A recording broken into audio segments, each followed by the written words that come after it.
এসে পড়েছি অনেক সাধনার পরে ডিম পাহাড়, যেটা এর আগে 2বার এসেছি। সর্বপ্রথম এসেছিলাম 2014 সালে, তখন কেউ আসে নাই আর কি। তখন তো দেখাচ্ছি, এইটাই হলো মূলত ডিম পাহাড় আর কি। এটা হলো সবচেয়ে উঁচু। তো আমরা যে কত উঁচুতে আছি এটা জাস্ট চোখে ফিল, মানে চোখে দেখা যায়। এছাড়া মানে আপনি এই ক্যামেরাতে কতটুকু আসে কতটুকু আসবে আমি জানি না। ওইখানে হলো আর্মি ক্যাম্প।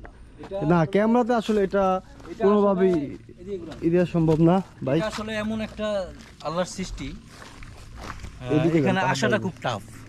কিন্তু আপনি জিনিসগুলো যেটা দেখবেন, আপনি হয়তো ক্যামেরা করতেছেন, অনেক দামি ক্যামেরা আপনার, কিন্তু তারপরেও আপনার যে আসতেছে দামি না। ক্যামেরা, আল্লাহর দেয়া যে চোখ আর আল্লাহর দেয়া যে সৃষ্টি, একটা প্রাকৃতিক যে একটা দৃশ্য, এটা আপনার সামনাসামনি না আসলে আপনি এটা বুঝতেই পারবেন না। এটা বুঝাইতে পারবো না, ভিডিওতে এটা আপনার বুঝাইতে পারবো না আসলে, যে এটা কি সুন্দর হয়েছে। তারপর দেখেন যতটুকু দেখানো যায়, এই যে এটা মনে হয় এই যে ম্যাগ ম্যাগ যাচ্ছে।